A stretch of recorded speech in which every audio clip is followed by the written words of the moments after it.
Hey guys, welcome back to So to Speak. I'm Evan Mead. I'm Lyle. And tonight, we thought it would be fun to talk about the things that we consider guilty pleasures. How would you define a guilty pleasure, Lyle? I would define it as something that you really like that the majority of the population on planet Earth might have a few grievances with. Yeah, like the kind of things that if you say you like, people will look at you weird. Something that is, objectively bad, but you like it anyways. Okay. That's probably the best example of now, the way to define it. We've got a producer's favorite, Cody McDonald, again. Not going to bust his balls about the fact that he isn't a co-host this time, so we'll just get to... Leave me alone!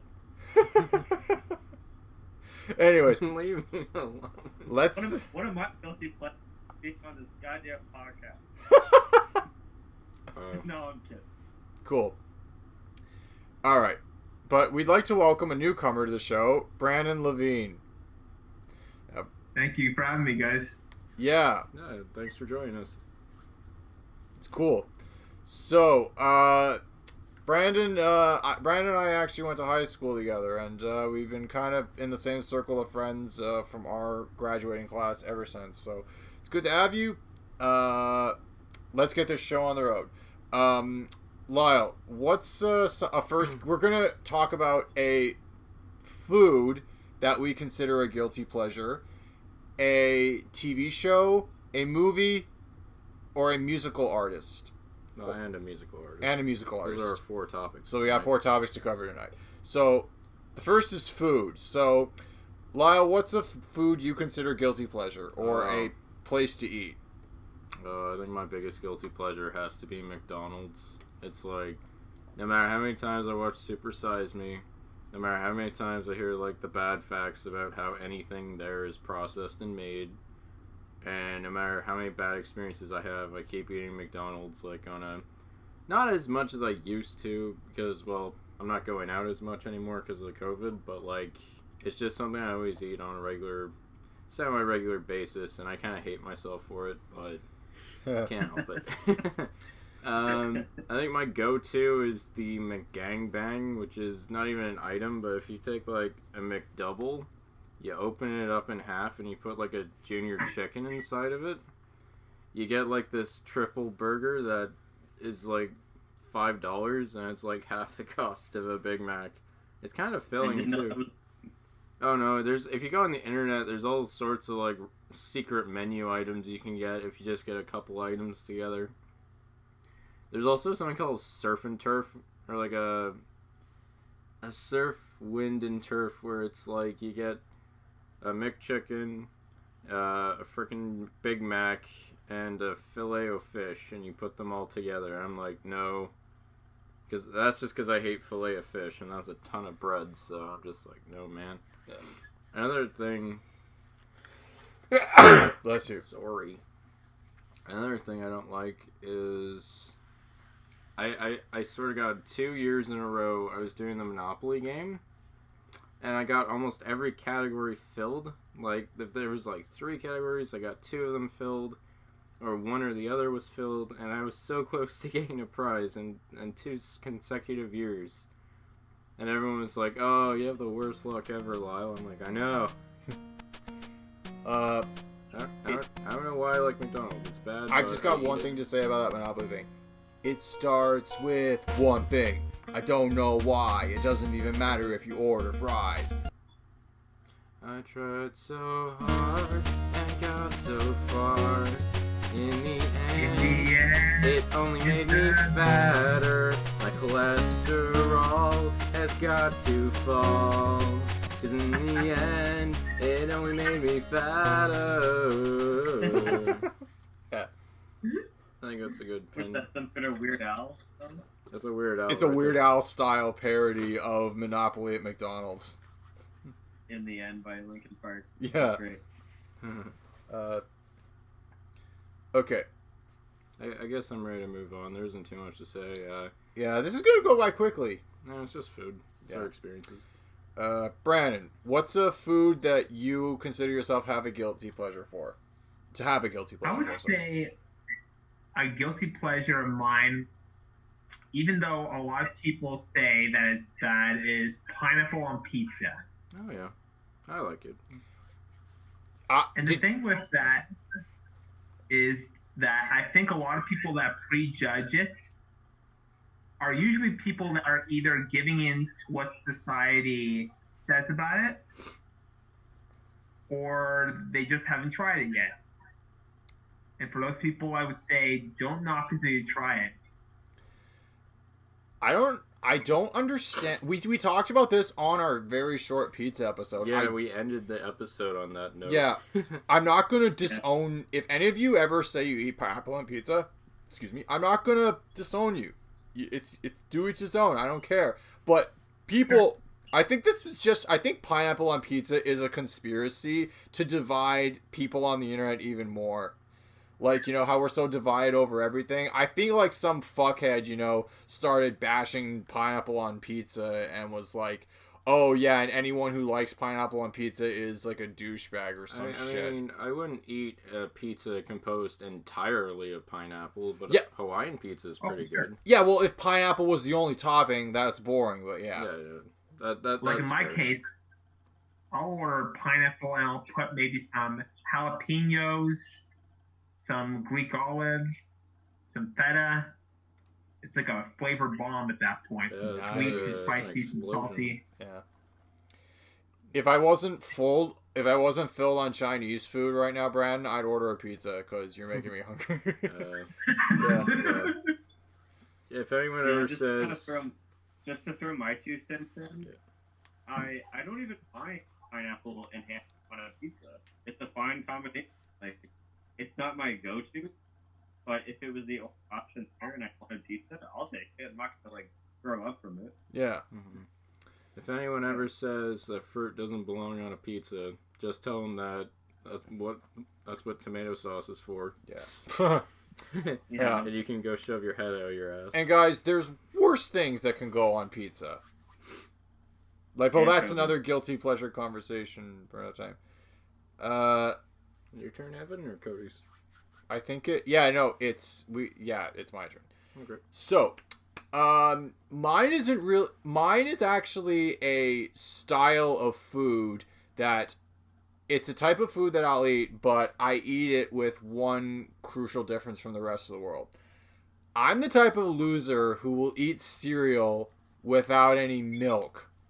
Like people sometimes see people who don't like milk and cereal as, you know, badass or all tough. I'm not a tough guy, but ever since I was a little kid, I do not like cereal milk in my cereal. It just makes it soggy, and I was introduced to Cheerios, like plain Cheerios. I won't, if there's fruit, I'll have fruit with cereal, but I don't like milk with cereal.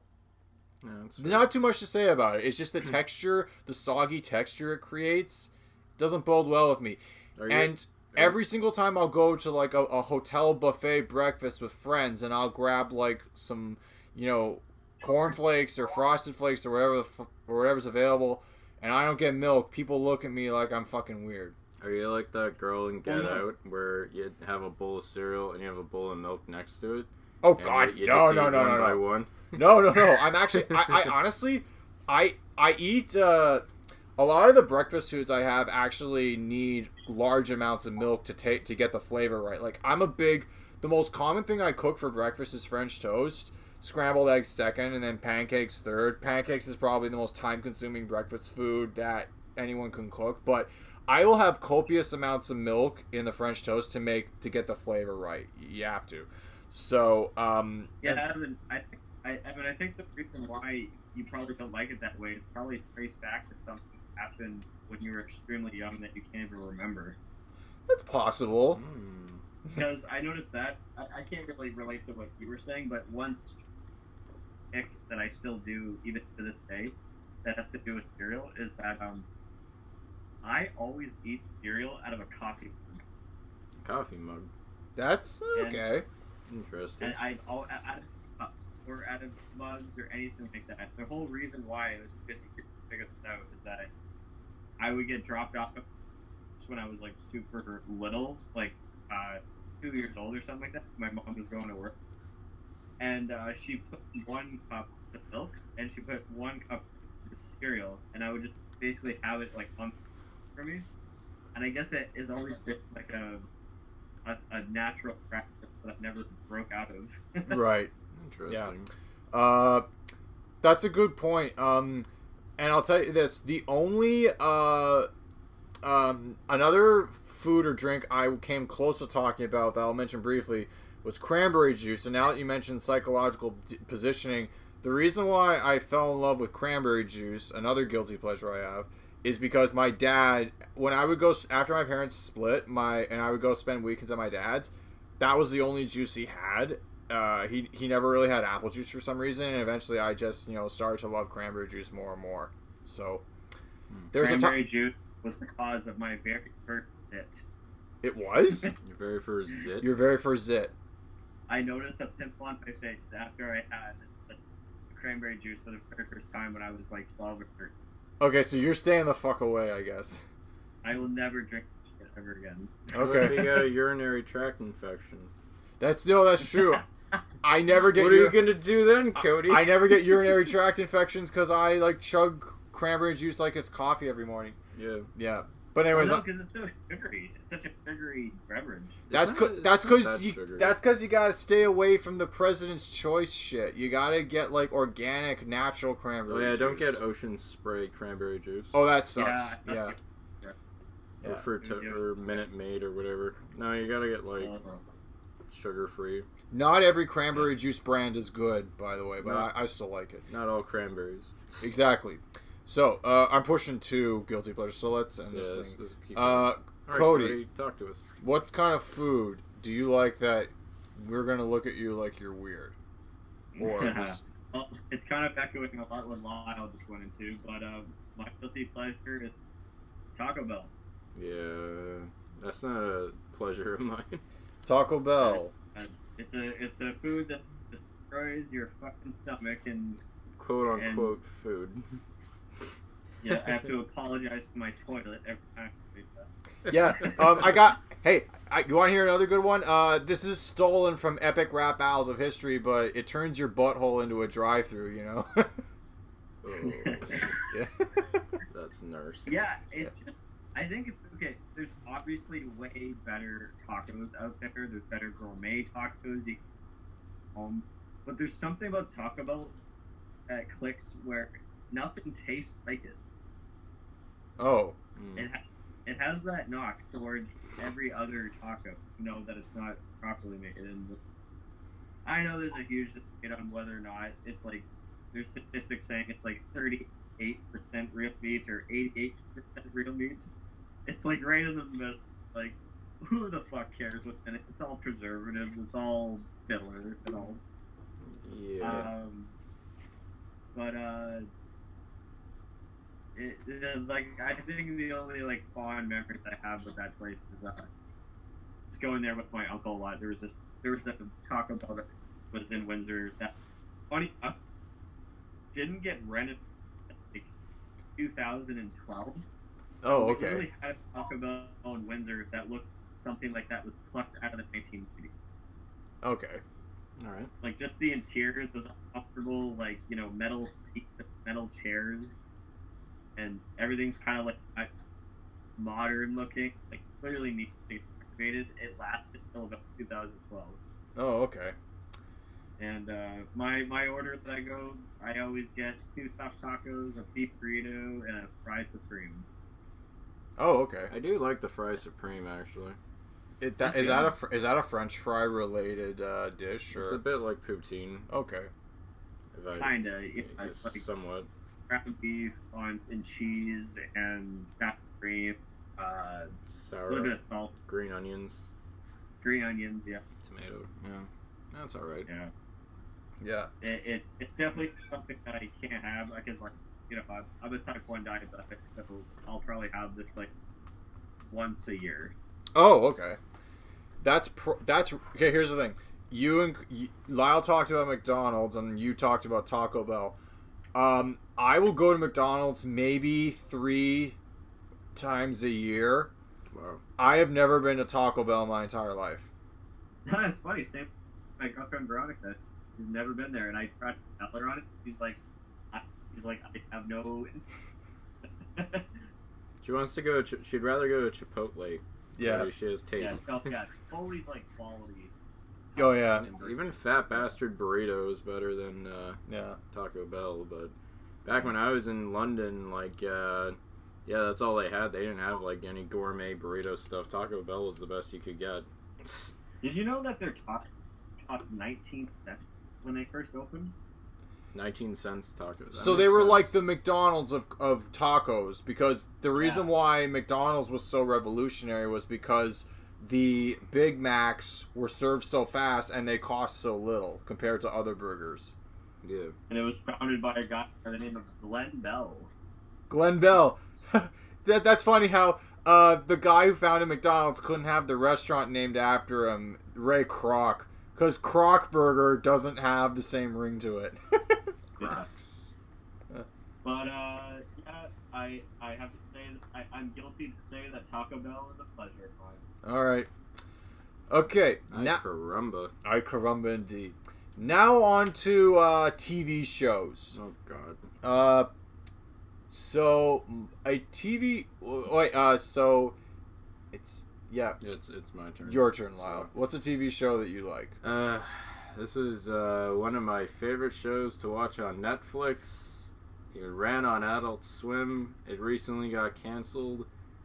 And even though I'm not a sports fanatic, I have to say Mike Tyson Mysteries was one of my favorite shows that none of my friends like to watch. Hey. I even forced my dad to sit through it, and he's like, "Nope, turn it off." I never said turn it off. I stuck my neck out through a couple episodes. It's got some comedic appeal. Yeah. The humor doesn't jive with me all the time, but I can appreciate the show. Well, let me explain the premise. So, Mike Tyson, retired heavyweight boxer, creates a Scooby-Doo-like Mystery Incorporated gang with his Asian adopted daughter, a homosexual ghost named Marcus of Queensberry, and a sexually deviant pigeon voiced by Norm Macdonald. Mike Tyson making some interesting friends there. You didn't even have to tell us this was a film. This is just like prime definition of Adult Swim. Yeah, it's Adult Swim incarnate. And like the reason why I call it guilty pleasure is that it is a quality show. I wouldn't call it necessarily bad, but it's incredibly out there and niche. Like it's like the writing is both incredibly intelligent but also incredibly stupid and lazy sometimes. Like each episode is 10 minutes. There's a lot of filler in between. They set up like a mystery, and more often than not, what the mystery just kind of either solves itself or it's just completely wrapped up by some weird contrivance that's beyond like any reason. If I had to give like an example, so like let's say an episode, one of my favorite episodes, a guy thinks his wife's cheating on him. They find her on a porn site, and she meets her clientele at like a sex dungeon. They go to the sex dungeon undercover, and Marcus accidentally burns her with a cigarette. The woman like turns into a giant alien and slaughters everyone in the fucking sex dungeon, and jumps into a UFO and rides away. And everyone's like, "Ew, there's blood and semen all over the floor." And then, as it turns out, what the aliens were doing was they were gathering human sperm to put in their hot tubs as like spa treatment for their species. On paper, this show sounds so funny. And, it is funny. I won't say it's not. Norm Macdonald makes the show. Despite being the Mike Tyson show, I think most of the supporting characters kind of outshine him in every way. Because Mike Tyson cannot voice act to save his life. He really can't. He stumbles through all of his lines, and they keep it in. And like he doesn't do a whole lot for the show, but at the same time, he's still like fun to watch. But Norm Macdonald makes the show for me. But very quick tidbit. how are his acting skills in general? Because I know he had a couple of bits in the Hangover movies, and he was okay in them, but he's not an actor by profession. Well, no. And, like, he's taken quite a few hits to the head, so yeah. That's the reason why he kind of, like, stumbles a lot. Doesn't he also have a lisp? Yeah, he does. Yeah. But, no. I don't know. It's just funny, because, like, Michael's, like, in the show... Sorry, everyone calls him Michael. They don't call him Mike. Every time he'll go on these long monologues where the writers clearly know he can't like say everything in the monologue, and they almost use it to their advantage. And like it's like he doesn't know any better. He acts like a child in most of the episodes, and they always end each episode with like a video interview of him just talking about some random thing that has something to do with the episode, but it's not really tied together or anything. Yeah. No, I remember one time I was at a comic book shop and some guy was talking about this show, and I was like, I gotta watch this. And yes. Did you say it was on Netflix? It is on Canadian Netflix. I don't know if it's on every streaming platform, but that's just how I got my hands on it. So if you guys want to check it out, I'd highly recommend it. Yeah, totally. Yeah. They're very short. My brother mentioned this one. They're 10 minutes apiece, so yeah. If you want like some fun what's the word? Undemanding or under-demanding television, then check it out. Yeah. I feel like, Cody, you'll get the most out of it because it's pretty random. Yeah. Anyways, that's Mike Tyson. I'm moving on. Okay. Brandon, what do you got? I think for me, my guilty pleasure would just be most of the shows that I watch in general, just because of being part of the reality TV competition spectrum there. Most people have opinions about that, saying stuff like it's fake, it's scripted, and other stuff like that. Which in some cases, there is a little merit behind that. Uh-huh. Now, because in some cases, they have a lot of the producers behind the scenes trying to manipulate the show, get players that are in the game to take the story where they want it to go. But then you got shows like The Amazing Race and Survivor that they know the winners already by that point.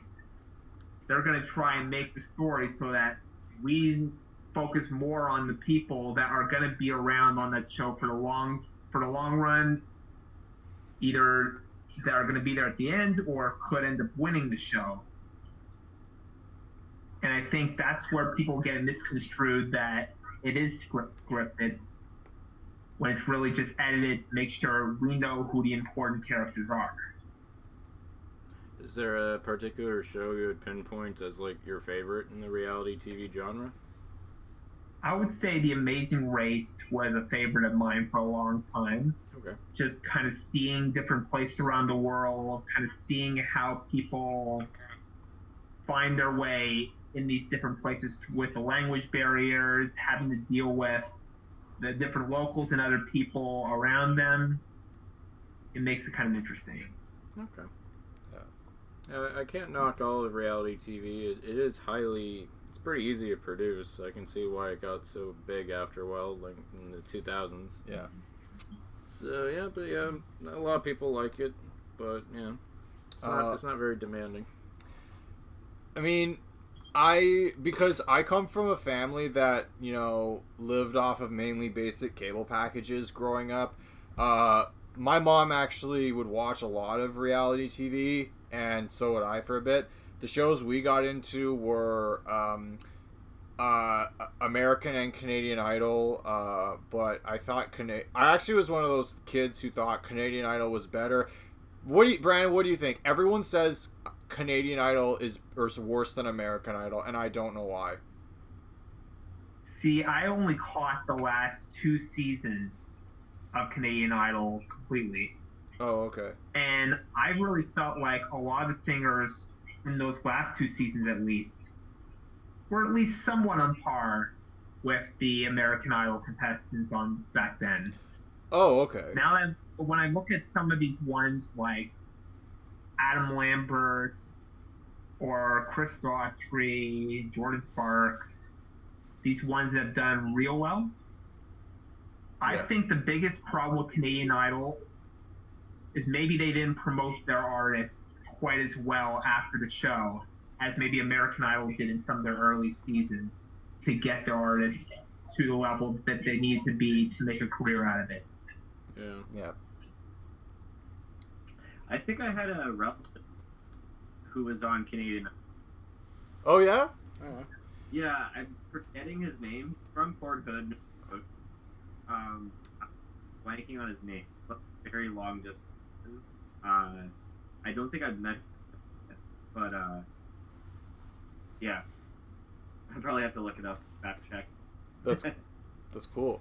Now, Brandon, you auditioned for. Okay, so personally, so you talked about your most favorite. Do you have a least favorite reality TV show, Brandon? A least favorite, or is one you dislike? Well, the ones that I'm not a fan of are probably the Bachelor ones, just because many people find love on other shows, and despite that being the premise for The Bachelor, other shows like Big Brother and Survivor have probably had more success in that department. Yeah. Bachelor and Bachelorette, or just or is there a problem with Bachelor? Like just dating shows. Just with the whole premise of it. Yeah. I gotta be honest, because I'm not as versed in this genre as you are, the worst reality TV show I've ever seen personally is The Apprentice. And no, I'm not saying that because of my dislike for Trump so much. I remember watching a couple episodes of The Apprentice, and the only parts of the show where I understood what was going on were the boardroom scenes where Trump would sit everyone down and give the famous tagline for the show, "You're fired." And I will never forget this. Trump himself actually recorded a promo for the show saying, "I'm Donald Trump. Watch The Apprentice on Global or you're fired." And I'm like, that's funny. And sorry. So no, I didn't get The Apprentice. I didn't understand what it was about. I'm like, I have no clue what's going on. It's edited badly. I only just get the boardroom scenes, and that's it. So I do agree with that. With The Apprentice, is that despite the fact that I've watched The Apprentice, the Celebrity Apprentice, I do find that when tasks are going on before the boardroom at the last little bit, I find that it definitely tends to drag a little bit over the course of the episode. And it's kind of hard to kind of just stay focused on what's going on or just very in tune with it. Yeah. Yeah. My personal favorite reality TV show was Extreme Makeover Home Edition. I love that show. It was very heartwarming. It was very heartwarming. I don't want to take up too much more time because we gotta move on. Yeah. Anything else you want? But yeah, Brian, I just remember you were always this expert on reality TV shows. If I ever had a question about Survivor or The Amazing Race, I'd always go to you. For sure. And I still always will go to you. It kind of ties into my category because my guilty pleasure show that I'm going to talk about next was a reality TV show to an extent. Except it was... Okay. Judge Judy. It was always on right before the shows it was the show I would watch to kill time before The Simpsons would come on. Like, every day after school, when I was in grades 7 and 8, I would come home from school, just do my homework, get it done before 5, and after 5 was when, like, all the really cool shows came on that that my brother and I would just watch, like SpongeBob, Fairly Odd Parents, The Simpsons, and even Arthur, like back when we were younger. But so basically, Judge Judy was on before those were. That was the show I would put on in the background while I was doing my homework. And I gotta be honest, like the show's stingers, like the little clips they used, the commercials for the show were more dramatic than the show itself, because like they would show cases of like, you know, tax fraud and, you know, theft and but Judge Judy never dealt with any interesting crimes like murder or kidnapping or nothing, because she's a TV judge. I learned a little bit like where her law degree comes from. She's the type of judge that handles, you know, smaller claims. Like she's not going to try a murderer like ever on her show. So, yeah. But she tries like, you know, petty disagreements between couples. Like a husband will sue his wife for running off with money or some shit like that, or a club owner will screw one of the patrons out of a sweepstakes. Those are the kind of stuff that Judge Judy would go on, and the best part of the show is the judge herself. Like, yeah, she's still, and that's why it's been going, compared to other, like, court shows and other TV judges, like The People's Court or Judge Joe Brown, which I don't think is on anymore. I'll have to fact check that. Judge Judy is still going. So, the appeal of it is her firm, strict attitude that she has towards everybody. Yep. She was so iconic that The Simpsons created a character based directly off of her. Do you know which character I'm talking about, Cody or Lyle? Constance Harm. Yeah. Judge Constance Harm. Judge Constance Harm, and her debut episode was the parent rap episode where she court orders Bart and Homer to be tethered together, and then when they break the tether and decide to bond, the judge gets angry and basically orders Homer and Marge to be shackled. Like, she's such a butthole. Yeah. It's funny. I actually thought the inspiration for that judge in The Simpsons was Judge Ito. Judge who? Judge Ito from the OJ Simpsons tape. It could have been, but you know, she has one-liners like Judge Judy will. Like, is not an answer. Like, if she was listening to this podcast, she'd be saying, is not an answer.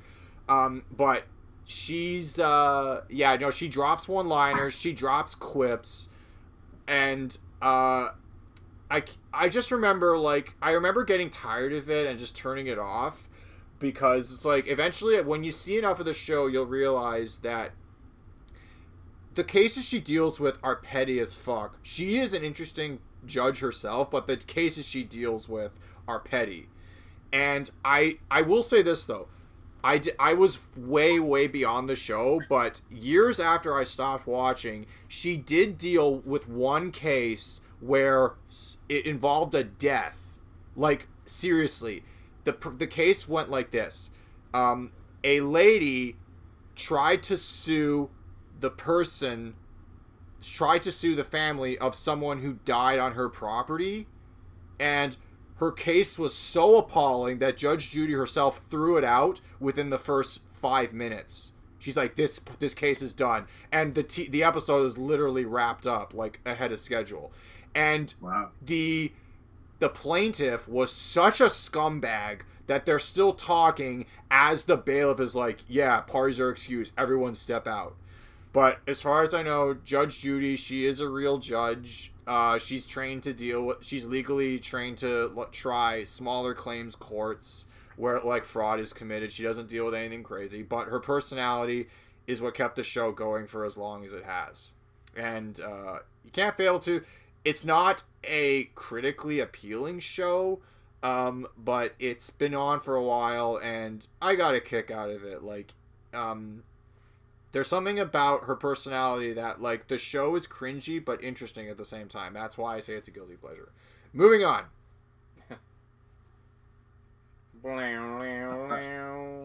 Yeah. Oh, yeah. Well, before we get into my choice for my television show as a guilty pleasure, I need to respect the warning. The stunts we are about to talk about were performed by professionals. For your safety and protection of those around, do not attempt any of the stunts we are about to talk about. Oh.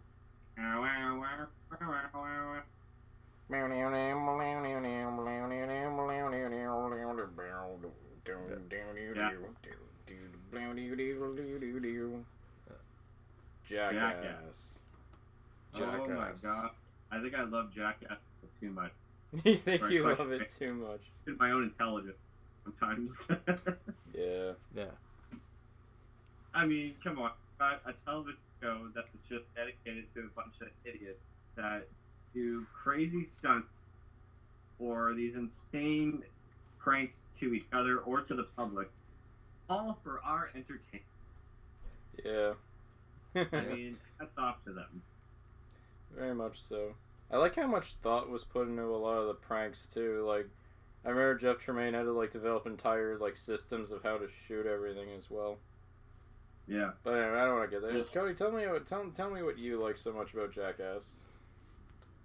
When I discovered I was younger, it was kind of mind blowing, knowing because I came from like watching a lot of comedies where slapstick and pranks were obviously fake because they're movies.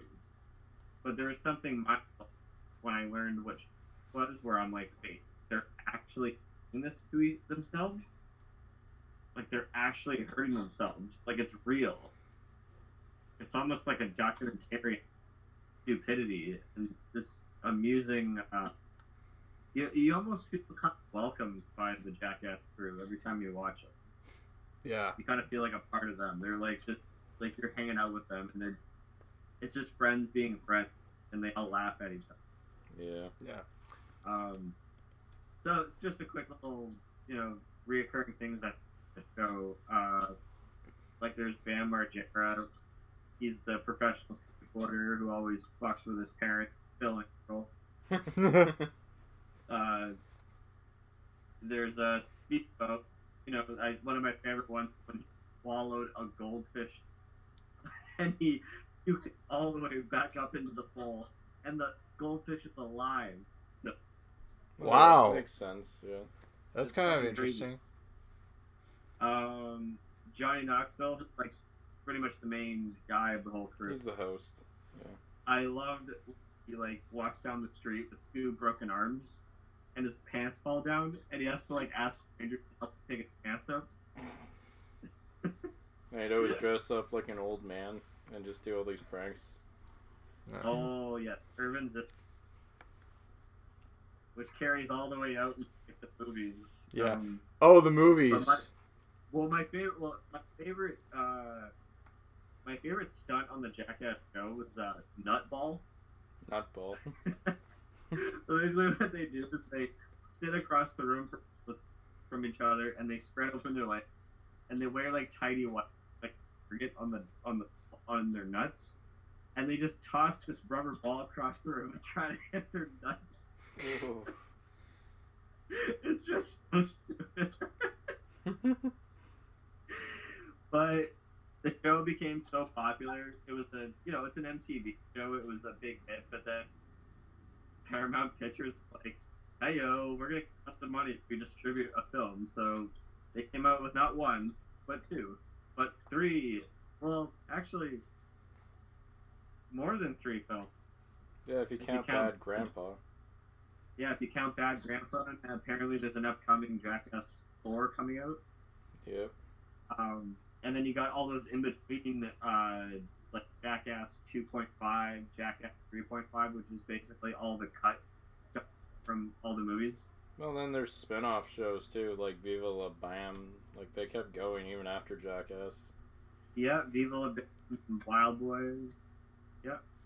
Yeah. They're all in the same caliber. Viva La Bam is definitely more a reality show. Like it's probably scripted, half-ish fix and half scripted stuff, but Wild Boys is more like basically watching Animal Planet.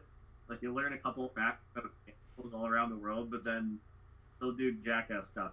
They'll be like, hey, check out this African elephant, and they'll name facts about it, and then they'll just have it take a shit on them after. Yeah. Yeah, that sounds about right. Let me ask you guys, what stuff from Jackass would you guys do? Oh god. What stuff? Oh, that I didn't know we were going to be asked this question. I know mine. I know mine just because. Actually, I know mine because it seems like the most gross, but I feel like I would somehow be able to avoid the deadliest part of it. I would probably do the butt beer challenge where But apparently, like, my buddy back in high school showed me. I was over at his house one summer, and he was showing me Jackass #2, and the butt beer stunt was in that movie, and he explained to me that, you know, you could actually die from alcohol poisoning by chugging beer through your butt because your anal cavity absorbs alcohol into your like system faster than your oral cavity does. So apparently, like, it's extremely dangerous, but he's able to, like, you know, get it all out of there. Like, I do feel gross talking about it, but I feel like that's the one where I would, you know, not get hurt. You know, because I don't like pain. I would not do a stunt where I could get seriously hurt or a broken bone. If I could do a stunt, probably the only one I'd feel like fine with is when they have those giant bouncy balls and they jump off roofs and land and it flings them like a quarter of the yard off. Like they actually, that's another good one. I don't know, any stunts with like oh no, I do the one where like Bam just bursts into his dad's bathroom and beats the fuck out of him and runs away. That's a better one. I would have fun doing that one. It's like, oh geez, Bam, you gotta take it easy, buddy. You're going crazy. Jesus. If you do that to me, I will never forgive you. Just come and beat my ass while I'm in the washroom one random. It's not like it really hits them that hard. I'm kidding, man. But you gotta make it sound like the Kool-Aid Man bursting into that. Oh yeah! Oh yeah! Boom boom! Fuck off, Lyle! You're taking this too far, Lyle. You're going crazy. Brandon, do you have any stunts? I don't know enough. See, Cody, I was put on the spot because I don't know enough about Jackass like you and guys do to pick a favorite stunt. I just picked the one that I know the most and the one I have the least chance of dying from or being seriously hurt from. Yeah, I was going to say, I've never watched the show, but I've watched all the movies several times. Yeah, the movie... It's funny, with all three films, there's one stunt that they do in every movie, all three films that actually get so grossed out on that I always get. Oh, yeah? The first one is the one in the first movie when they give each other paper cuts in between their fingers. Oh yeah, and their lips. I can't. Do you know that I actually, when I was in elementary school, I got a paper cut like on the webbing of my hand, and it was actually a really painful experience. What about the other two? Was when they milked that horse for its then Chris Pontius drank it. Yeah, Chris did that. He slurped some horse jizz. And he felt so ashamed of himself afterwards. Oh, God. I mean... And the third one was the one where they get pressed into wearing, like, this sweatsuit. Oh, yeah. He's, like, on the treadmill or something, sweats, and then Steve-O just, like, wrings out the sweatsuit and makes, like, a cocktail of all his sweat, and he drinks it. He, like, immediately throws up. Well, Steve-O always throws up. God damn. Remember that one... Yeah, that's a good impression. Remember that one camera guy they hire? I swear to God, they only hire him because he throws up so easily. Oh, yeah. And they always get his reaction to him throwing up at what they're doing. Bastards. You know what? I remember in Jackass 2, they eat literal feces. Yep. Yeah. God damn. I think Jackass 2 might be the best one out of the movies. Cody, who's your favorite member of the squad? Oh, good question. So almost like you have to go the opposite with process of elimination. But they all do so many great, unique stunts because they all have like different personalities. Like it's. But what do I guess I always enjoy watching? It's kind of maybe Steve-O because he's just a daring, idiot. Yeah. Like the guy fucking shoves a fish hook through his cheek, and he jumps into the ocean and swims with sharks. Yeah. Like. Well, balls on that guy. Yeah. Okay, so before we move on, I would like to thank Cody McDonald for making this the grossest so to speak we've ever done. Well, and also reminder.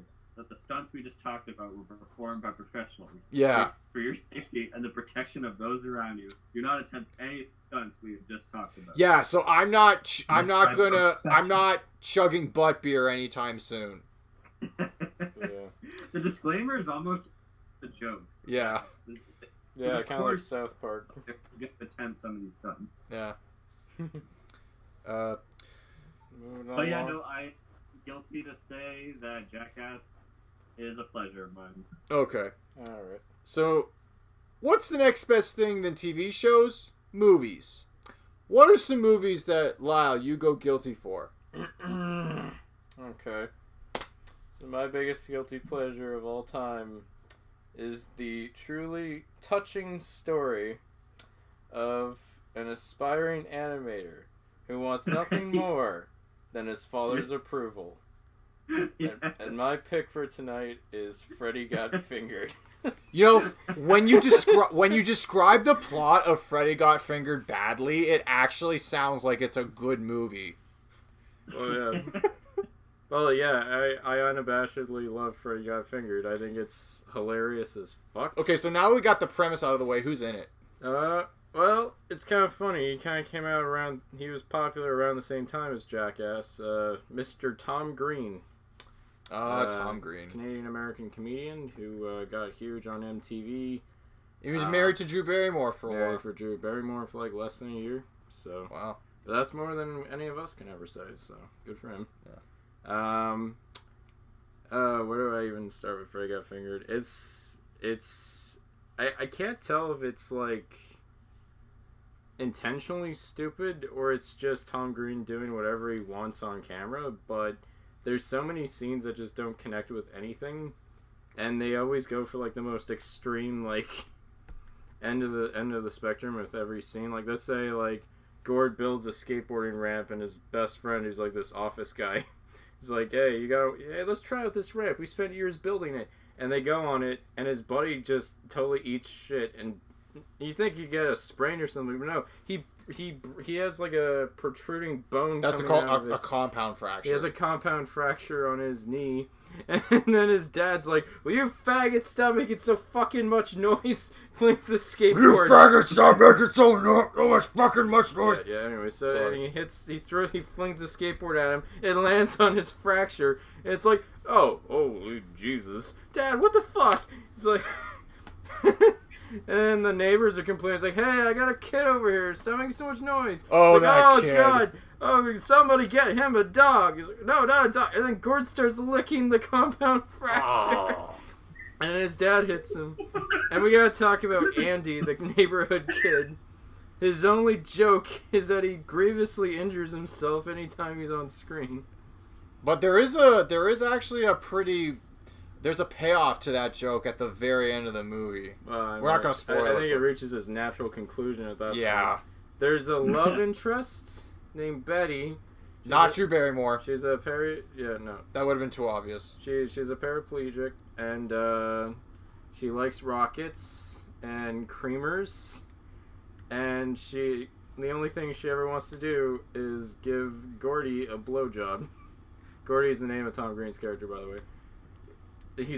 He doesn't play Freddy. Yeah. Freddy's his brother. We'll talk about that in a second. And I love it. It's almost like the movie's making a joke where, like, in most films, like, the guy is the more sexually aggressive one, but she's, like, the opposite. She's always trying to get in his pants. Yeah. And I wonder if Tom Green was, like, trying to say something with that, because it's such a weird relationship. And then, like, the best part, well, if you're wondering why it's even called Freddy Got Fingered, you don't find out until, like, 45 minutes to an hour into the movie, where it's, like, basically Gord's dad doesn't like Gord. He tried to get him a job at a cheese sandwich factory in L.A., because Gord wants to be an animator, but he has to get a job first. And he quits his job. He moves back home. His dad's angry as hell as him. And, eventually... can't handle the complexities of making a cheese sandwich. So now he's back home. And, yeah, I think it culminates where it's like, Gord is like, he makes a piano with all these pulleys attached to his hands, with sausages tied to the end of them. Ding dong, ding dong. Daddy, would you like some sausage? Daddy, would you like some sausages? Sausages! Ding dong, ding Oh, dong. look, honey, our genius son has made up a system where he can make his stupid drawings and eat sausages.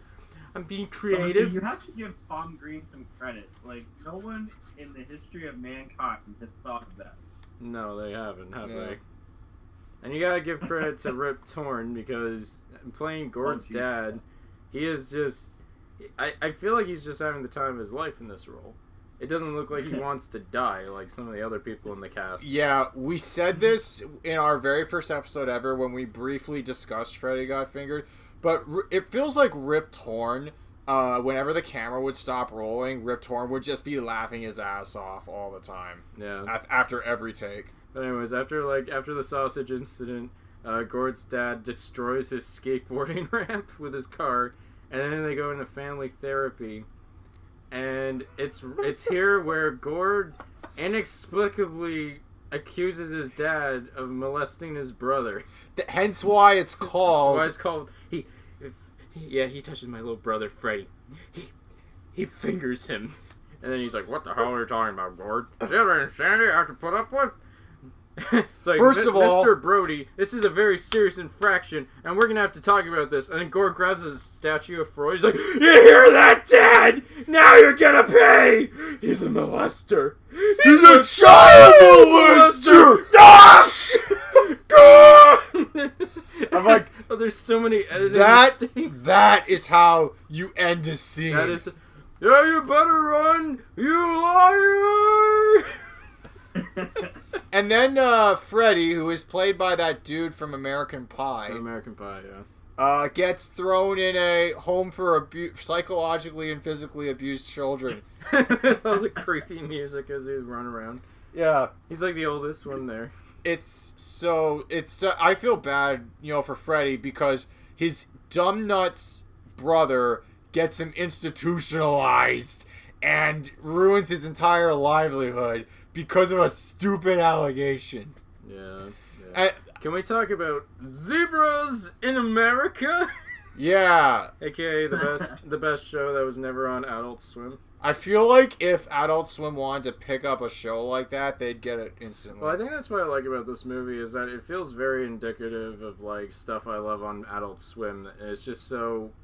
It's like Tim and Eric and stuff like that, where it's just so chock full of anti-humor and irony that I almost feel like this movie was a little bit ahead of its time. Like, if it came out like 10 years later, people might get the joke, and I'm actually thankful it has, like, it's kind of gaining a resurgence in popularity, especially after that one guy got a huge library fine for not returning his copy of Freddy Got Fingered. And Tom Green actually paid the fine off because he just saw it in his newsfeed and was like, oh, people are talking about my movie again. Yeah. That's awesome. And if you look at the Letterboxd, I don't know, I know Cody and I use Letterboxd, but like the ratings of Freddy Got Fingered is so divisive all across the board. Every single like box is just like almost equal. It's weird. I've never seen it. Isn't it interesting how every review about that movie is both correct and incorrect at the same time? Yeah.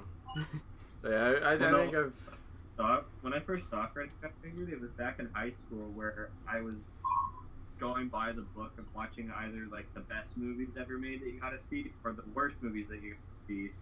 And when I landed on Freddy, not only was I laughing hysterically at this movie, I wanted to watch it again immediately because I was so surprised by it. I was just like, all right, here we go. We're gonna watch some dumb, obnoxious comedy, and the whole movie is set out to like intentionally alienate the audience by just overly exaggerating every fucking thing. Yeah. Yeah. And I love it for the same reasons you guys do. Yeah. Well, now it feels like a parody of that kind of genre. Do you think Freddy Got Fingered is? Do you think The Room is worse than Freddy Got Fingered? On a technical level, yes, it is worse. It is made less competently than Freddy Got Fingered. Freddy Got Fingered was an actual like release by a studio. Except, how the hell did one shot get into the movie that's not color graded with the rest of the scene? That's very questionable. I've never seen that. Yeah, I know that too. Yeah. Yeah. It looks like a trailer shot. Like you know how when you see like trailer shots that aren't really like color graded properly from like the 80s or 90s. Yeah. Yeah. It's like that. It felt really strange. Yeah. Yeah. So. Yeah. Okay. That's the end of Freddy Got Fingered for me. And if you don't like it, Never, you can like, put the never- cheese in your bum. Okay. So Brandon, do you wish to talk about any guilty pleasure movies tonight? I think if I had to think of a guilty pleasure movie, I would think of some Adam Sandler movies that I've seen that I know people dislike strongly, but I, for whatever reason, seem to enjoy it.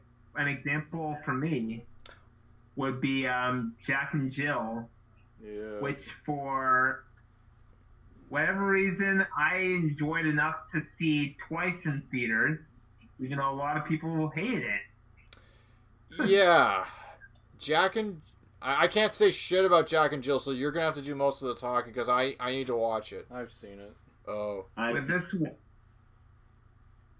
So in this movie, Adam Sandler plays his both siblings of himself. So he plays himself, his own character, but he also plays the role of his sister, who comes Jill. to visit. He plays a dude named Jack and his sister Jill. Yes, essentially. And it's kind of about them trying to get along for Jack's kids there, and including Jill in their lives. And you also have Al Pacino, who essentially comes in. Al Pacino acting as himself. Yeah, an exaggerated version of himself. Yeah. Yeah. And he falls in love with Jill at one point, so he becomes obsessed with Jill at one point. Yeah. And sort of becomes a weird side storyline there. And I don't know why this was probably way back when, but for whatever reason I enjoyed it way back when. I don't know how I would feel about it now. But back then a friend of mine wanted to see it again, so I'm like, I enjoyed it enough. I'm gonna go see it a second time. Still enjoyed it, so. Yeah. Now, don't mean to shit on your experience, Brandon, but isn't it like one of the worst movies the worst rated movie of 2011? It was considered one of the worst for sure. I think it was the worst rated movie of not only 2011, might be of like the decade or all time. Yeah, 2010s. Yeah, and the decade was just getting started. That's some accomplishment. Honestly, to each his own. Like if he gets something out of it, then that's totally fair. Because I think we would almost have to like do another, so to speak, podcast talking specifically just about Happy Madison Productions. Okay, Brian, you can come back for that. Yeah, because I can share Little Nicky is a guilty pleasure of mine. Yeah. What's the one with the kid? Big Daddy is probably my biggest guilty pleasure for them. But those movies, there was a time when Happy Madison movies and Adam Sandler comedies were legitimately heartfelt and good to watch, like Happy Gilmore, Billy Madison, Big Daddy, and then somewhere The Wedding Singer, and somewhere they fell off the map. I think they just got too complacent with the formula, and the comedy kept feeling the same, and then humor just kind of changed over time, and they just never evolved. And then Adam Sandler started playing the same guy in every movie. Yeah. Got very, very repetitive. Okay, so Adam Sandler, it's funny how Adam Sandler, like the exact same haircut in most of his movies. He just looks like the same guy, just in different stories. Yeah. And he like talks the same too. I even noticed like those little subtle things with Adam Sandler where he says like, "Hey, how you doing?" The exact same way in all of his movies. You can almost make like a reel. Yeah. Hey, how you doing? Yeah. Sound more like Sylvester Stallone. How you doing? Hey, how you doing? Hey, how's it going? Oh! But I think No, that's a good choice, just Brandon, just on the grand scheme of things. And Adam Sandler, he's definitely a guilty pleasure. He tickles me. Yeah. It's certainly. I think a lot of his movies would be considered a guilty pleasure, honestly. Yeah, because I know for my dad hates Adam Sandler with a passion. My dad too. Yeah. But anyways, my dad just thinks he's overplayed. But anyways, I tried showing my dad Billy Madison, which is like one of my favorite comedies of all time, and he just did not get it. Wow. Yeah. You showed me Billy Madison right after we watched Tommy Boy with Chris Farley this past summer, and I like Tommy Boy slightly more, but me too. Billy Madison's fun. Billy Madison has appeal. It's not a very creative premise. Like, I think the premise is idiotic, but I can understand why it's such an iconic movie for so many people. Mm-hmm. Yeah, it's Billy Madison is the adult every kid wishes they could grow up to be when they're 5. Yeah. Moving on. The movie I want to talk about tonight was also discussed extremely briefly in our very first So to Speak episode ever. Armageddon. This movie... This is one of my top 5 guilty pleasures of all time. So I'm excited. Oh, okay. I've only seen it once. You gentlemen, I have proposed that we get our buddies in the little film group that we've made in quarantine. It's called the Corona Avengers, by the way. We should get them together and do a riff track of Armageddon, because I have watched this movie through the lens of just to take it seriously, and I've laughed at it, had a good time, but I've never really watched it with a group of friends to try and understand how bad it is and how ridiculous it is. Because to set the stage, the year is 1998. Hollywood cranks out 2 movies about the same thing that year. I can't remember which came first, honestly, but the other movie that is critically and artistically better is Deep Impact.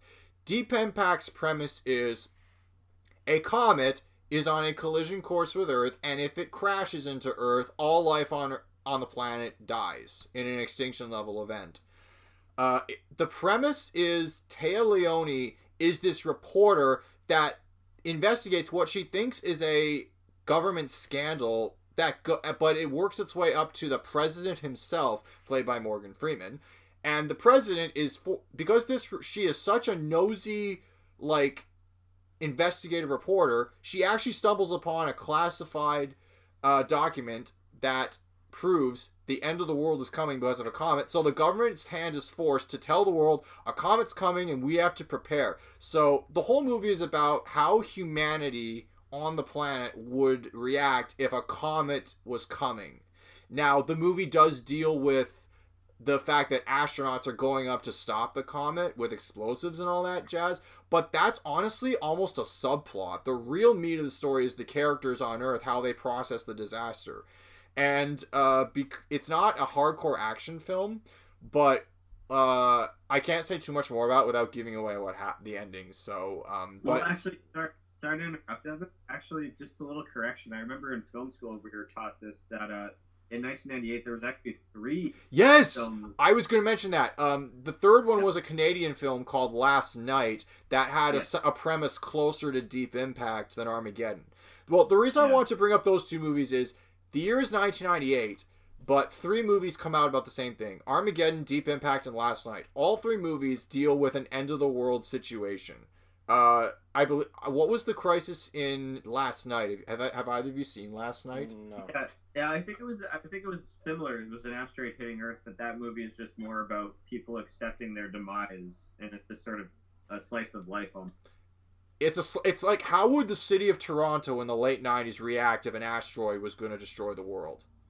Yeah. So that sounds really interesting to me. Armageddon is not told from the perspective of the general population. The premise is asteroid the size of Texas is hurtling towards Earth.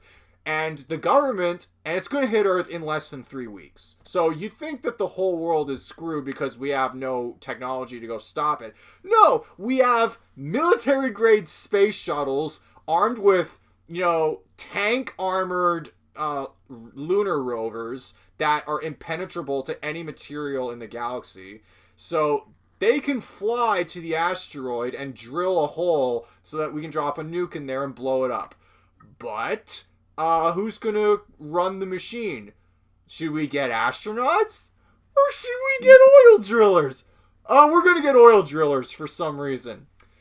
And this premise is so ludicrous that during the production, Ben Affleck himself, who was the supporting character, asked director Michael Bay, "Hey, Michael, wouldn't it be easier to just train astronauts to be oil drillers than it would be to train oil drillers to be astronauts?" But the whole premise is we have such a ludicrous, serious scenario. The literal Armageddon is on its way, and the only people who can stop it are rednecks on an oil rig in the middle of the ocean. So it lends itself to a lot of jokes, and it's, as far as movies that deal with disasters, it's very lighthearted. Like, I'll give you an example. The first time I ever saw Armageddon was, I honestly came on a little after it started, and I saw the scene where this random dude is just dicking around New York City, and his little pug attacks this this Polynesian dude's dinosaur Godzilla toys. And the guy, they're yelling at each other, and then a freaking meteorite just comes and destroys the whole block. And this cabbie is laughing and joking with the two Chinese tourists who are in his cab. And he's like saying, "What happened over there?" "Oh, it's New York. Anything could happen. A terrorist bombing, dead bodies, somebody got stabbed. It's probably payday, too. Somebody probably jumped to get that paycheck. I want to go shopping. Me too."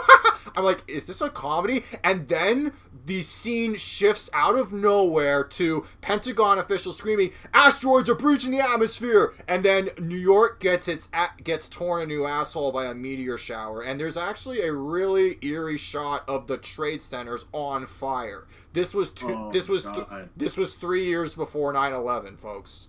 And obviously, out of the movie. No, when they air it on cable on major movie networks, they cut that scene out for obvious reasons. But yeah. So basically, asteroid is come. And by the way, I talked about the abrupt shift in tone because get used to that. This movie's tone will shift. So through the first half of the movie's tone will shift so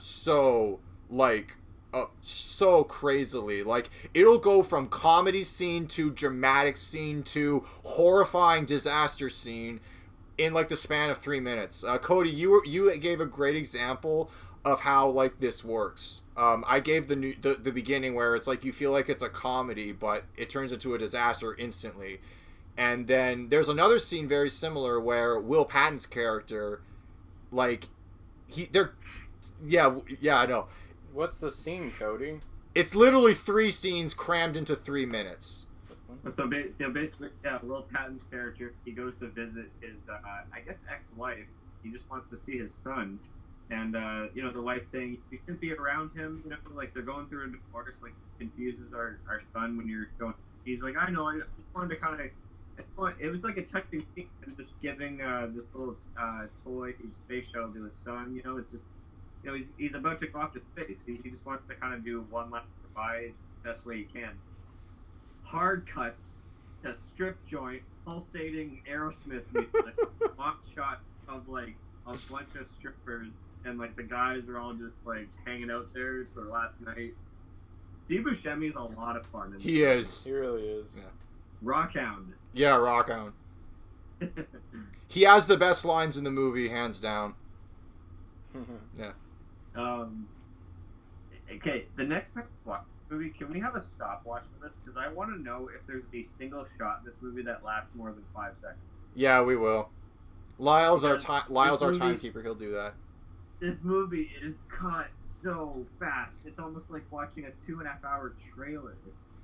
Your review just now sounds almost identical to Gene Siskel's review of Armageddon.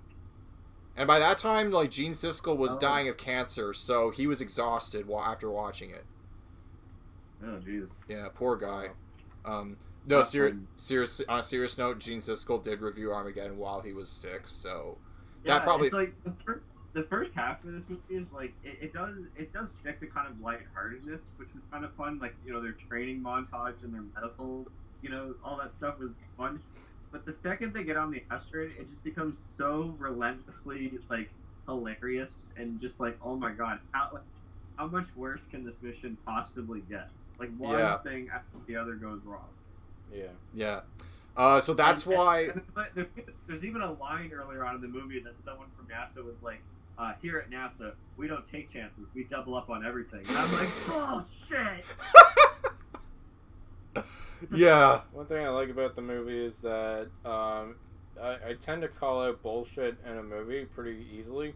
And every time I called it out while I was watching it, the movie would address the problem I called out on not even like a second later. Yeah. Like, the scene where Billy Bob Thornton, you gotta tell the story, but the first time I showed Lyle Armageddon, the scene where Billy Bob Thornton and the head general on this mission, the military advisor, played by Keith David, they're sitting in a conference room at NASA talking about how to blow up the asteroid from the inside, and then Billy Bob Thornton, the director of NASA, says, "We drill. We bring in the world's best deep core driller," and then you just went ballistic, Lyle.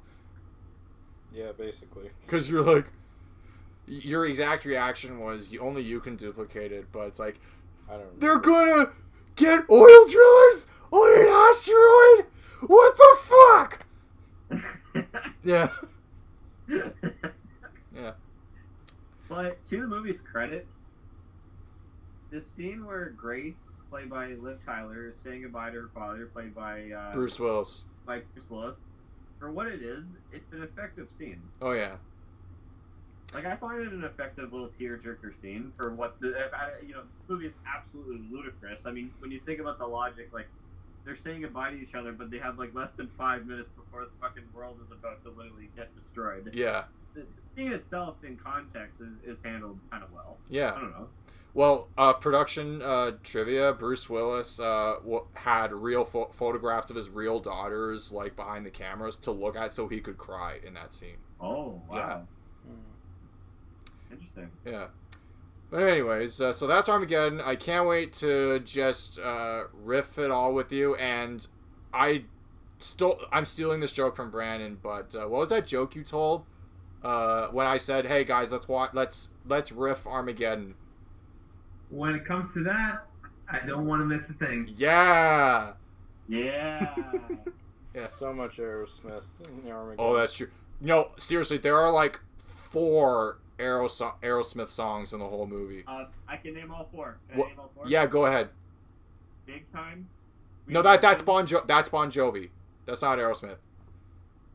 No, it's Aerosmith. It is? Yeah. Oh, okay.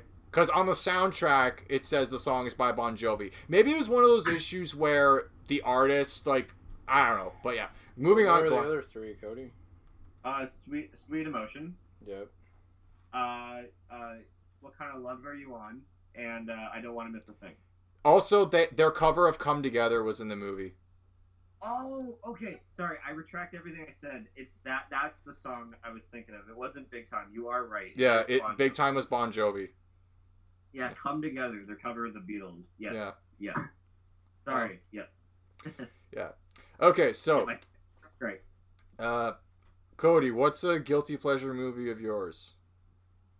Oh God. Well, I had literally on my letterbox a list of guilty pleasure movies, and I had 100 on there. So I had to. This was a tough one, guys. This was pretty tough. Mm-hmm. But I am deciding to go with the 1989 film Weekend at Bernie's. Yes. So yeah, just a quick synopsis on this. So these 2 guys by the names of Larry and Richard, played by Andrew McCarthy and Jonathan Silverman. There are these 2 schmucks that work at this insurance company, and as they're going through their work, they crack this $2 million error where somebody was committing fraud in their company. So they go to report it to their boss, Bernie Lomax, played by Terry Kaiser, I think that's his name. Okay. And he's like this womanizer, kind of asshole, typical boss, and they're kind of intimidated by him, but they just want to, impress him. So you think at first, like, Bernie's pretty impressed by, like, the thing that they cracked in their work.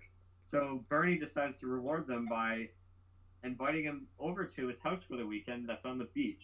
And, like, it's apparently an amazing beach spot where there's, like, tons of women, there's tons of, it's right on the beach, it's beautiful. And the guys are totally ecstatic. Oh my God, we're moving up in the company, this is great. But then, big surprise, Bernie's the one who's been embezzling the money. Oh. So he gets in touch with people that he used to work with before in, like, the mafia to try to execute these two guys. Wow. And they try to frame them to make it look like a murder-suicide job. But the head of the mafia decides, he hires one of his hitmen, and he says to the hitman, forget about killing those two guys, I want you to kill Bernie instead, because this man has been sleeping with my girlfriend for the past, while. And it's true, he has been.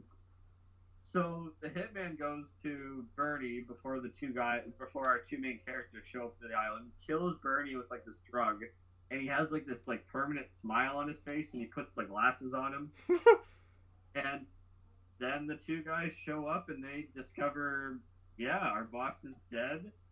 And the whole joke of the movie is nobody realizes that he's dead except for our main character, so they pretend that he's alive the whole movie so that they don't get blamed. Yeah. This has been it's the stupidest fucking premise, but I think I've seen this movie far many times than I should, because it's so amusing. Like, it's so lame. Everything about it is so lame. It's so parodied too in pulp culture. It's like one of those movies where you're like, it feels like a fake movie, but it's, like, real. And there's so much ADR thrown in the movie. Like, I don't know how this movie was made, where it's like there's so much obvious ADR, but then there's, like, ADR thrown in just to kind of make you have, like, a cheap laugh, which also just makes me chuckle. Yeah. And yeah, it just rides the line of being very cartoony, and I don't know. It's a gem. Have you guys seen this? I have seen it. I need to. I feel like this is a movie that I have to watch before I die. It is. Yeah, before you turn to Bernie. Before I become Bernie. I know that the concept of this movie has been parodied all over the place. Like, The Simpsons did their own take on it. And even in, like, real life scenarios, people have proposed, hey, if this guy dies suddenly, why don't we just prop him up and act like he's not dead?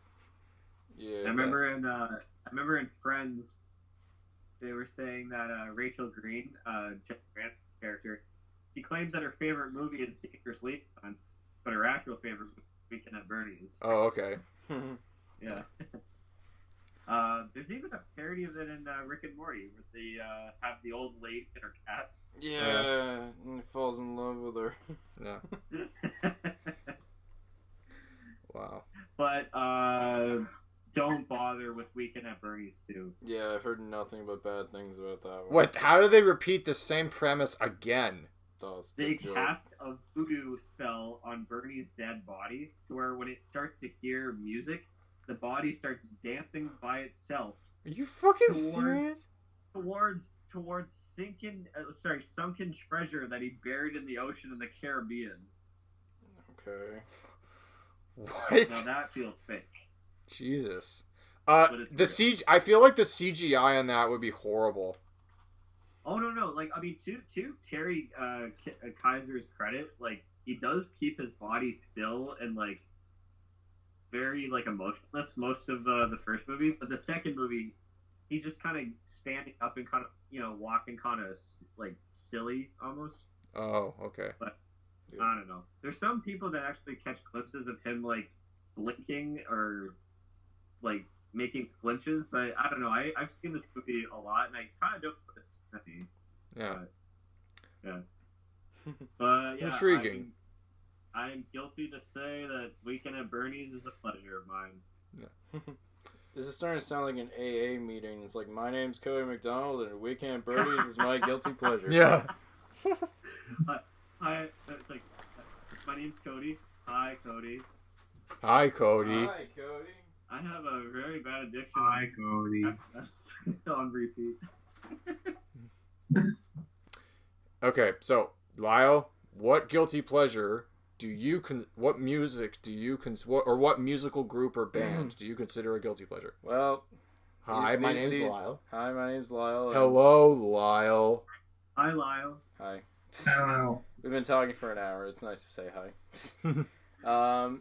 Well, these guys taught me. They taught me that somebody once told me that the world is gonna roam me, and they ain't the sharpest tool in the shed. How do you say somebody and not swing a door open really fast? Yeah. Do you know how often, like, in our lifestyle outside of this podcast, I get home from work later in the night than Lyle does, and occasionally I have done that where I will whip out my phone and blast All Star by Lyle's guilty pleasure band, Smash Mouth. Smash Mouth. I will blast some and bang the door open with the song "Buddy Once Told Me," and I'll like pose like Shrek. But that's before I'll be in my room. I won't even see it. You've noticed it a couple times. It's I have fun with it. But Lyle, can you do our audience a favor and clarify a misconception about that movie's affiliation with Shrek? Okay, yeah, I guess, Evan keeps bringing this up, but All Star is not a song that was intended to be written for Shrek. It wasn't even intended to be in that particular opening. It was originally written for the kind of cringy, kind of funny, I guess, superhero comedy Mystery Men, starring Ben Stiller. That's what the song. And William H. Macy and Jeffrey Rush, yeah. Whatever. Yeah, which is kind of weird because the song has nothing to do with the movie. That one in particular. Yeah. But anyways, talking about Smash Mouth. What a thing of the 2000s that was. It was a late 90s like ska punk band that kind of graduated into like kind of pop rock and like soft stuff. And you know, I know a lot of people. It's essentially become a meme now, but because they're kind of only known for All Star, but for a band that's known for that song, they had a couple of hits actually. I wouldn't go so far as to call them like a one-hit wonder like most bands of that era, because they had other songs like "Walking on the Sun" and "Come On, Come On" and "Hang On" and what's another one? Then the morning comes. And the morning comes. That's a good one. They're also almost like a cover band because they've done a lot of covers throughout their career. They did like "Can't Get Enough of You, Baby," "I'm a Believer," and a really fucking horrible cover of "Under Pressure." Oh God, for the movie Zoom. Yeah, if you want to listen to Smash Mouth for 90 minutes straight, watch Zoom Academy of Superheroes. They even titled Smash Mouth as like music by Smash Mouth. They use at least 10 different songs by Smash Mouth, and it's insane. There's even a song on the soundtrack called "So Insane," and it's like, yeah, it's so insane that you use Smash Mouth this much. Yeah. And that's the thing about them, is that they were everywhere in the 2000s. Like, if you were like a kid on the Disney Channel and you watched Shrek, they had a cameo on Kim Possible. They had a cameo in Rat Race. They had a lot of stuff played in Zoom Academy of Superheroes. And they were in the Cat in the Hat movie even. "Hang On" was the song in the big action scene. In yeah, they also do a cover of a Beatles song, "Getting Better." Oh God. Got to admit, it's getting better.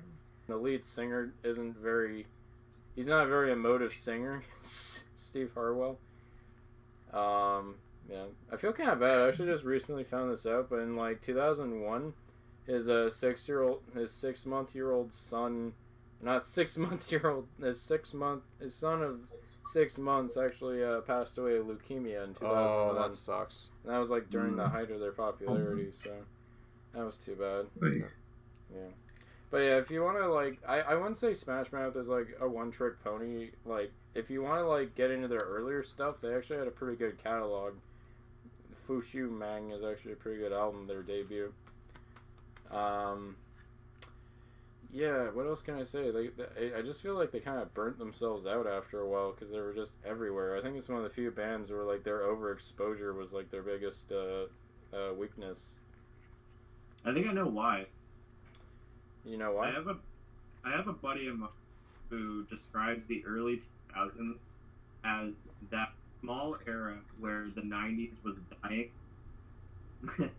And it was sort of a celebration that we were out of that era, but we weren't entirely out of, like, the lifestyle. Yeah. And the sound of Smash Mouth feels like it's trying to be appealing to, like, the cool kids, like the kids back in the early 2000s. But it had, like, a very Spin Doctors kind of vibe to it. Like stuff that really does scream the 90s, like, fun rock and roll. And because it was everywhere, and by the time it was 2004, 2005 came around, where the world kind of changed a little bit more, they just died out. Yeah. Well, That's kind of what it was. Every decade kind of goes through that phase where, like, the start of the decade doesn't quite get over the previous decade, and we're in that now with the early 2020s. Yeah. Yeah, but there's a lot of memes about Smash Mouth now. I think even the band themselves are kind of surprised when their hit All Star got, like, a resurgence, all because of, like, the Shrek memes that were popping up everywhere, like, a few years ago. And they just kind of, like, took it in stride, I guess. I mean, what are you going to do?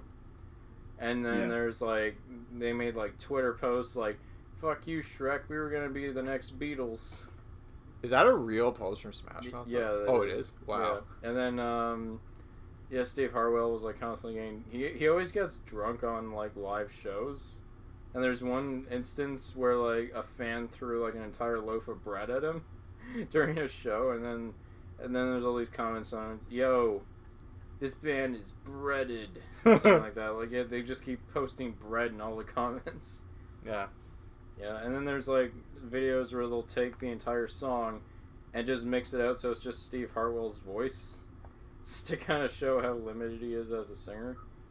So, yeah. I know Smash Mouth isn't a great band, but I do like them a lot, and I feel kind of, like, nostalgic when I listen to them. I feel like 10 years younger when I, like, listen to one of their records. So Yeah. And a lot like a lot of other ska bands. It's just like one of those things that kind of perks me up, and that's what I appreciate about them so much. Yeah. And that's all I have to say about that. That's why Smash Mouth is my guilty pleasure band. Okay. We're not done yet. We're clapping because after in AA, every time they'd give a speech, like they clap for everyone. Yeah. Hey, where's the coffee donut? Okay. We made the donuts. Yeah. Brandon, what music do you like that you're somewhat ashamed to admit that you like? So, I'm not necessarily ashamed about this one because I had a different idea earlier, but I kind of thought about it a little more, and one of the things that I find is a guilty pleasure of mine is listening to different cover versions of songs that come up on Idol or on The Voice. Okay. I find that a lot of people complain about those covers saying, oh, they didn't do those covers as well as the original. They shouldn't have taken on those songs. But what I like seeing with these songs is that a lot of these guys, at least the really good artists on these shows, take the songs and make it completely their own. And I like seeing what they do with it, whether it's switching the overall genre of how they perform it or just adding their own mix to it. Yeah. So for example, I look at one Idol contestant, Blake Lewis. He performed the Bon Jovi song "You Give Love a Bad Name," and Blake was known for doing a lot of beatboxing in his performances. Oh, okay. And in this version of "You Give Love a Bad Name," between the choruses, he throws a full beatboxing section in there and kind of almost does a whole beatbox section there, and kind of carries it to the next chorus. And really, that was what started the motivation for our feature artists to kind of change up songs, make it their own, and really make the show more exciting for the viewers to see those songs. Okay. I can kind of understand where you're coming from on the issue of covers, because there are some people that, as a rule of thumb, despise covers and will actually, like, curse a cover before they even hear it of a song. It kind of depends on who's covering it, what the context of the cover is. But I gotta tell you, throughout history, there have been some amazing covers, and I feel like we're gonna have to dedicate a whole other So to Speak episode to talk about covers, because if we get into a conversation about covers, we're gonna be here for another hour and a half easily. So for the sake of time, yeah, no, I agree. You sound like you're talking about covers in the context of, like, you know, The Voice or American Idol or stuff like that. Yeah, I thought you were gonna talk about Kids Bop. Because that could be a whole other episode too. You know, that's a good example of guilty pleasures right there. Yeah, that could be a good example. I haven't listened to a lot of those covers, honestly. Is that the thing, Kids Bop? Oh, probably. Yeah, no, Cody. I remember seeing commercials for it back when we were in, like, grade 7 or 8. I would see commercials for kids mini pop on TV. It's like, buy the newest album, and they would kids would cover every big song from any given genre at the time. I remember the commercial showed this kid singing "Wake Me Up When September Ends" with a big smile on his face, and I'm like, did anyone tell that kid that that's not a happy song at all? It's not an optimistic song at all. Did anyone tell this kid what that song is about? It's very personal to the singer and songwriter. Yeah, Billy Joel Armstrong of Green. A few years. Yeah. No, Billy Joel Armstrong of Green Day has actually asked the fans to stop making the joke, to stop sending him messages to wake him up on October 1st, because that song has nothing to do with the ending of September. It's about his father. So, yeah. But anyways, yeah. I say we dedicate a whole other episode at some point to covers, because... Like bad cover songs? Good and bad, because... one of the best covers I've ever heard is, obviously... Okay, we'll save it to the next episode. Yeah. Keep us in suspense. I do like Brandon's choices, where it's sort of like he likes the grand scheme of something. Yeah. You know? Like, that's we're cool. kind of pick individual things, but I kind of like how you branched off and actually, like, comment, like, like a huge chunk of something that, like, gives you those guilty vibes. Yeah. Because you almost have, like, endless opportunities to talk about specific things within it. Yeah. No, it's a cool speculation. And by the way, just to comment on what you said about, you know, the guy who sang "You Give Love a Bad Name" with beatboxing, that's an interesting choice, and I'm kind of curious to look that up, because "You Give Love a Bad Name," the original song by Bon Jovi, is not a drum heavy song at all. Like, drums are the last. What's interesting is Bon Jovi mentored that week, and he was doing that cover for him. So when Bon Jovi was doing it, he was mentioning in the rehearsal package how he wasn't sure how this is going to turn out, and that you could see he's really rolling the dice on this whole thing here. Okay. So it's your turn, Evan. Okay. So, I actually had to pick. The one I initially wanted to do is Cody's pick, but I'll chime in with Cody's pick whenever I can. So, for my pick, I was torn between two. I probably like pop songs the most. Brandon and I, out of this quartet tonight, we probably enjoy pop music more so than Lyle and Cody, which is fine. But when it comes to pop artists, there's actually a small handful of them that I actually think are good. So one of those, which actually gets a ton of flack for one song that they did, is Carly Rae Jepsen. Now, when I was thinking of female pop artists that I consider a guilty pleasure, Katy Perry came so close to being who I was going to talk about, but then I thought, no, I've gotten more into Carly Rae Jepsen's music, more so than Katy Perry's. Katy Perry, I've kind of outgrown Katy Perry's music, so I'm going to talk about Carly Rae Jepsen. Carly Rae Jepsen is a Canadian pop singer who's roughly our age. She's a couple years older than us, I think. Anyway, her big breakout song was the soundtrack to everyone's 2012, a little earworm called Call Me Maybe. I do not like this song at all. I'm with everyone who hates this song. I think it's bad. It's cringy. I can't stand hearing it again. In fact, I remember when this song was on the radio like 5 times a day when I was in film school, and it was one of those songs that once it's in your head, you hate it, but then you start humming it and singing it casually. I remember singing this in the elevator as I was leaving class one day, and my buddy Colin in the elevator with me. I started humming the bridge. Before you came into my life, I missed you so bad. He's like, stop. Like, right now. Yeah. I guess he had a job to go to later that day where just he couldn't stand to hear that song again. But anyway, so that song is plays a big part of the reason why people hate this artist and give her a lot of flack. But I was working at HMV in the spring of 2015 when the album Emotion came out, and I actually listened to that album today before recording this show. So it actually brought back a lot of memories from 2015. I had a lot of energy just in my soul that year. My creative ambitions were really flowing, and dating was becoming more comfortable for me that year, more so than other years before. So I was in relatively good spirits. And also, I took a week-long vacation to LA later that year, which was one of the most enjoyable experiences of my entire life.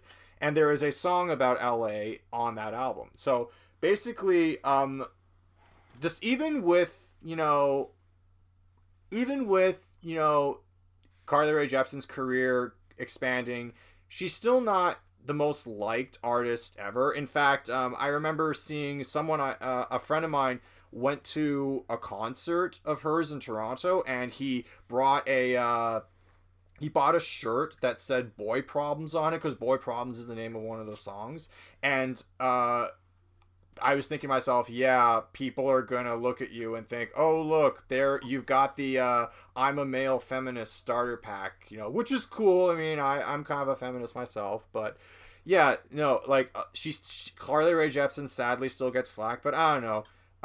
She gets flack? I thought she fell off the face of the earth or something. Oh no, she came out with a new album in 2019, and the B-side of that album came out in 2020. But I got really into Emotion, that album, in 2015, and if I had to pick a favorite song off that album, I actually have trouble deciding, because it's a tie between LA Hallucinations and I Really Like You.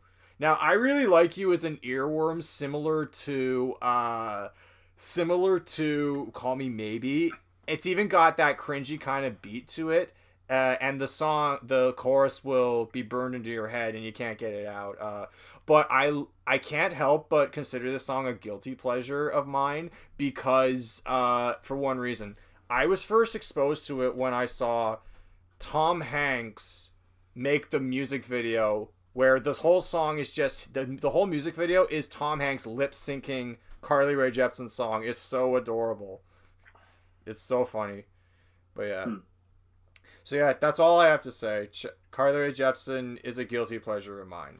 And I don't even think she's got a couple of really, really cringy songs, but other than that, she's really good. Check her out. One of the few successes from Canadian Idol as well. Yes, that's true. Speaking of Canadian, what's your choice, Cody? Oh. Speaking of Canadian, hi, my name's Cody. Hi, Cody. Hi, Cody.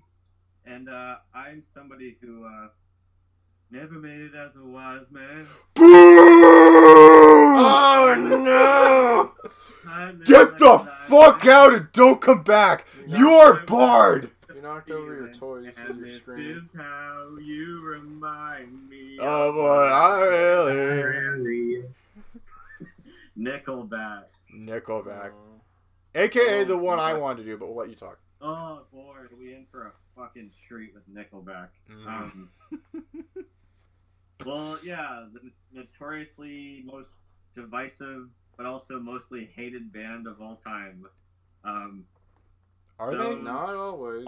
Not always, yeah. Not in the beginning. Nope, not always. No. What do you mean, not always? Well, I mean, in the I don't know. I beginning, personally don't hate it. in the beginning, they were like super popular. They were all over the place in like the late '90s, early 2000s. Yeah. And then like, I don't know, give it like half a decade or maybe even 10 years later, and they're kind of like reviled by everyone online. The internet really did. The expansion of social media and the expansion of the internet really didn't help them. Yeah. Yeah. Well, they were basically the only. Well, to give a bit of history, actually, my introduction to like rock music was mainly through classic rock because of my parents. But when it came to like something I wanted to actually get into myself, that was a little bit new and of the time, was bands like Nickelback or Three Doors Down or Shinedown, and you know all the what they're considered post rock, but they've actually they labeled it butt rock. Post grunge, yeah. Post grunge kind of butt rock, and thank God I got all this stuff out of the way before listening to like Nirvana and Pearl Jam, because it was kind of nice to go backwards. Yeah. Oh, that's good. And listen to the better stuff they're on. But Nickelback, I mean, they're kind of like the Nirvana of post-grunge. They're kind of the leaders of that kind of subgenre. I guess so. Yeah. Led by the everable, punchable, douchey Chad Kroeger. Yeah. The ultimate Chad. He's a guy that literally has this quote. He said, how I got into music is I studied every piece of radio rock growing up. And boy, does it show in his fucking music. Yeah. Because every song is just a 3 to 4 minute structured, formulaic bridge, verse, chorus, bridge, verse, chorus, move on. Yeah. Mm-hmm. And a shocking thing that I actually discovered a few years ago, and I show this off to everybody, is that if you look at their last 5 to 6 albums, there's 11 tracks, and they're all 40 to 42 minutes long. Oh. And the very first track off of all those albums is like a hard, kicking, heavy metal song to kick off everything. And the third track of every album is always like the pop rock kind of single that they're trying to push. Yeah. I'm not kidding. Go back and look at that. They have the exact same structure. I've actually agreed with that, and I jokingly was telling a friend of mine in a party one time, Nickelback, their album structure is the same. First one is hard rockin', headbanger, bad metal cover. The third song is this preachy, virtue signaling pop song. The second song is about how he wants to sleep with someone's girlfriend, and the fourth song is about getting drunk or doing drugs. The sixth song will be about, you know, some dramatic song that's on the radio again, and lather, rinse, repeat. Do you know the band's response to when they were asked about how come you guys go from like singing about songs about, you know, partying and also songs about world peace? It's like their literally response was, well, wouldn't you want to go out partying after you save the world? Yeah. So lame. But anyway. Wow. They were my very first concert. Oh yeah. Same. I was literally out for a bike ride with my papa one day, and all of a sudden my parents drove up and found us wherever we were riding around Windsor, and they're like, Cody, put your bike in the trunk. We're going to the States. We're going over the border to the Detroit. We're seeing Nickelback. Yeah. And like 2006 and 2007 was like, you know, the fucking time you'd want to listen to Nickelback. Oh yeah. So of course I was excited. I go to see it, and to its credit, it was a pretty kick-ass, you know, fireworks, you know, songs you recognize, sing loud as you can, just a whatever concert, you know. But it wasn't until high school when they released their album Dark Horse. Yeah. Now this is an album where it clicked with me, where I went, they're not that great. I was a bit annoyed by the overpopularity of this album because they released 8, and I mean 8 singles off of this 11-track. That's right, yeah. The worst one. was too much. And it was just everywhere. There were so many songs everywhere. And ironically, their best song that Nickelback has ever done is on this album. Which one is that? Burn It to the Ground. Burn It to the Ground. Oh, yeah. It was so good, it actually got on the soundtrack of the second Transformers movie. I remember that. Dude. Yeah. Well, you know, it's a kick-ass arena rock song. It is. I like it. It kind of reminds me of whatever the hell the album that came out after Dark Horse in 2011. There was another song that was kind of like that. Bottoms Up is kind of like that. This Means War. This Means War, yeah. This Means War was very similar to... Yeah, the Here and Now album. Well, actually, the very first album that actually got into them was All the Right Reasons. Yeah. Now, like, it was an album, like, at the time, you know, I'm kind of new to music, and I sort of had, like, this, like, kind of naive kind of thought about the album where I'm like, hey, it's cool how they go from, like, a soft rock song to, like, a country song to, like, a metal song to, like, a ballad song. But really looking back, that was just them branching off a little too much into the mainstream. Yeah. Because they used to be just a straightforward, just rock band. Yeah. You know? It isn't until they got the acoustic guitars out and they became a little bit more pop. One song off the Here and Now album, this song When We Stand Together, it's so cringy the way they try to blend pop and country together, and with the yeah, I'm like, stop, please. My uncle has like the best quote about Nickelback. Like, my uncle hates Nickelback with a passion. Same. He says that they're a country band that play heavy metal music. Well, they are from Alberta, so that explains a lot. Yeah, Hannah, Alberta. That's where they're from. Where is that, a suburb of Edmonton or Calgary? In Hannah, it's a small town. Okay. It's yeah. But yeah, like, I don't know. Listening to Chad Kroger's voice, it's like I'm not entirely bothered by it, and like, I listen to a lot of music, but when it comes to just Nickelback, it's more just like wanting to throw it on and just listen to it very passively. Yeah. Where I don't have to get so deep into it. It's kind of like what Lyle was. I share the same thing that Lyle was saying about Smash Mouth, where it's almost like nostalgia at this point, because their first few albums I'll feel nostalgic about, but until Dark Horse, where that's like the part in my life where I said, okay, I'm officially sick of them, and they kind of suck.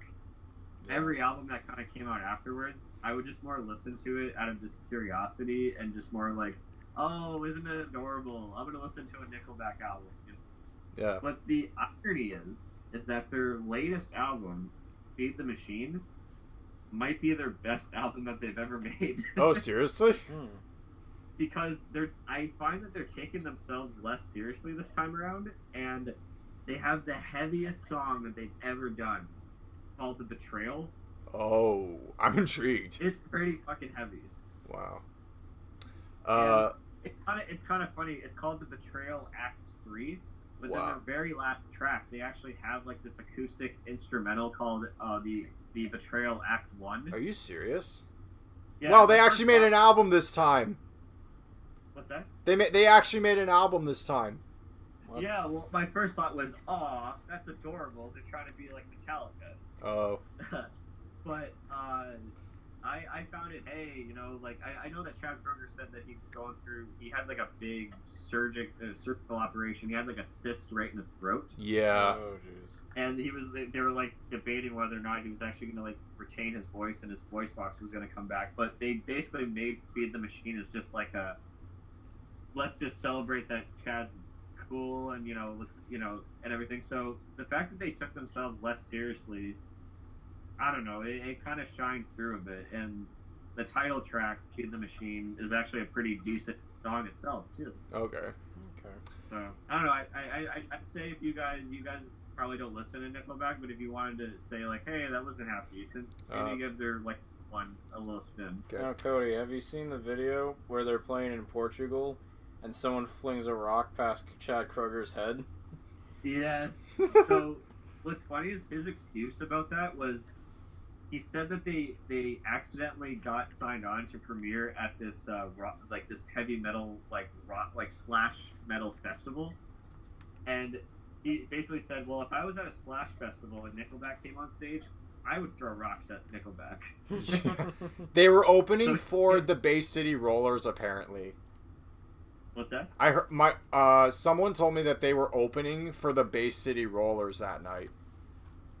Oh yeah. Well, I mean, they also this is like 10 years ago. Yeah. Like they 20 years ago more. Controversy about playing the halftime show at some football game and like the Super Bowl. Some football game. Some football game. The Super Bowl. I didn't know you were that uncultured. I think it was the Thanksgiving football game or something like that. Okay. But someone started a petition to have them like not play, and it's like, yeah, it's obviously not going to work because it's like it's available for the whole world to like sign this whole thing. So it just blew up. That position is going to work as well as the Now, this is only going to work as well as the one to get the SpongeBob song to play at the Super Bowl last year. Yeah, Sweet Victory. Not well at all. Oh yeah. Now, do you know how many times Nickelback has played at the Junos? Now, for our audience around the world, the Junos are the Grammys, but for Canadian artists only. Yeah. No, I have very fond memories of just listening to Nickelback with my parents. You know, anytime "Saving Me" comes on the radio, I'll listen to it. It kind of gives me those, those old nostalgic feels. Yeah. I absolutely hate, and I mean hate, the song "Rockstar." Me too. Oh, you don't like it? Fucking God. Every time I had a school dance, that song would play. Oh. I don't even know why. And then I would just go into the bathroom and just like wait for it to be over. That song's not even a dance song. No. And then they'd follow it up with "Party Like a Rock Star," which is another song I hate. That's not a dance song. What kind of dances do you guys have? Shitty ones. Oh, man. That's why I'd always just skip them. But yeah, no. No, I actually remember I made like a track list, like a custom playlist called "Best of the Worst," and it was basically just all the half decent songs that I don't mind listening to Nickelback. Yeah. If I had to pick, okay, there are a handful of Nickelback songs that I think are legitimately good songs. Saving Me, you mentioned Saving Me. I'm not going to say which family member it is, but in very recent years, one of my family members did struggle with addiction, and they are now approaching their 2-year sobriety anniversary. And every time I hear Saving Me, I think of them. Because it's a powerful song about redemption and, saving yourself and having, the people in your life just care about you. That's a really good song that I have respect for. My favorite albums, I would have to... All the Right Reasons is probably the best one they've done. Your Feed the Machine kind of perked up my ears. I'm curious for that album now. Thanks, Cody. But out of the stuff I've heard, The Long Road, All the Right Reasons, and Dark Horse are probably the albums I've listened to the most. I'm in a weird position where I own 5 of their albums, and that includes The State, which was their first album ever. It's so generic. There's only like one song on that album that I like. That's the first. No. I like Old Enough. I like Leader of Men. Okay. No, there's some pretty good ones on there. My favorite was Breathe. But anyways, Breathe. That's the first one. The other cool. But yeah, Silver Side Up is the song that. Just For. That's a good one. That's an angry, aggressive song. Yeah, no, that's... Do you know that I actually... if ever I was angry at someone, when I was... I was really kind of depressed when I was 18. If ever, on days when I was angry depressed, I would listen to that song. It's Never Again is also a good riff in that song. Never Again is the plot of the song is if domestic abuse were a song, that's Never Again. Their music span, so when they're not. Lyle, you should listen to that song Never Again. There's actually a groovy bass in it. Yeah, I'll play it for you. Official bass lines. Yeah. Right, sure. Another good song. I think the song by them that of all the stuff I've listened to, my least favorite song by them of all time is Next Contestant. The plot of this song is the plot. No, their songs have plots. The synopsis of the song. Okay, the song is basically, if you hit on my girlfriend while she's working at, I think, Hooters, I will beat the shit out of you. That's literally what the song is about. This is coming from the guys who made Something in Your Mouth. The worst song for me is Something in Your Mouth. Oh, yeah, I was just saying that. It's like you follow that song up with the Hooters song with the Something in Your Mouth. Oh, God. God damn it. The first time I heard that song, I cringed and turned it off. Shaking Hands and Something in Your Mouth are almost the same song. Shaking Hands at least has a nice, like, yeah. It kind of has a cool, like, guitar riff to it. Yeah. Yeah, I'm clearly more of a fan of when Nickelback is more heavier than when they do pop, easy, radio-friendly shit. Makes sense. Do you know what? One of my favorite songs by them was the last song on The Long Road, which is See You at the Show. It's, if I ever make a movie where, like, a bunch of characters celebrate an achievement, I will actually have that song play on the soundtrack. And my closest friends growing up, who didn't go to the same high school that I did, whenever I would chill with them, when I told them I wanted to be a filmmaker, I would jokingly ask them, so if I ever put a Nickelback song in the soundtrack of my movie, will you boycott it? And they said, maybe. It's funny, on one of their later albums, No Fixed Address, I call that's the album where Nickelback went disco. Seriously? Yeah, I'm like, they went down the exact same path that Kiss went down with I Was Made for Loving You, Baby. Oh, God. Oh, Lord. They have this song called She Keeps Me Up. What year did this album come out? Because No Fixed Address was 2014. Yeah, I didn't care about them by this point. I'd moved on to other things. Yeah. Yeah. There's also a song off that album that features Flow Rider. Oh, seriously? Yeah. God. Fucking Flow Rider raps in one of their songs, and it's also another kind of disco party song. Why? But no.